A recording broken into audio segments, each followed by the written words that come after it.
Hi everyone! Welcome back to my vlog. It's me, Jolly Vibes. Ngayon po ay nandito kami sa Biloy Beach Resort together with my family. Dahil today po ay birthday ng mama.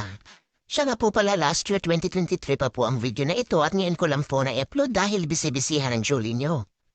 Nagkaroon lang po kami ng simpleng selebrasyon para sa mama namin, simpleng pagkain at may simpleng pasurpresa. Basta ang mahalaga ay galing ito sa puso namin para kay mama. At masaya kami nagsalo-salo at nagkabanding pero mas lalong masaya siguro kung nandito si Papa. Nakakalungkot nga lang isipin na pang second birthday ngayon ni Mama na wala si Papa.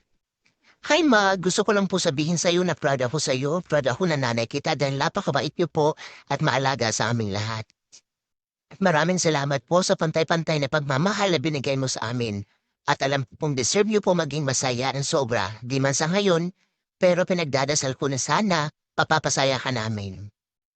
At bilang isang anak na tulad ko, di man perpekto at naging pasaway man sa iyo minsan o palagi, sorry na po. At alam ko din pong may mga pagkukulang din ako sa iyo kahit kay Papa.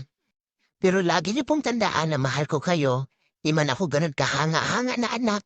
Basta ako, proud ako sa inyong dalawa ni Papa. At pasensya na po kung wala akong masyadong time sa inyo dahil komplikado din sa oras at sitwasyon. Lalo na't meron kayong dalawang apo na sobrang makulit. Hayaan niyo po at ako'y babawi rin. Di man sa ngayon pero alam ko po na darating din yun.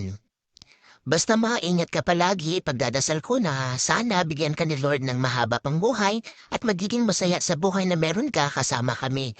Sana po lagi kang healthy. Happy birthday Ma, I love you.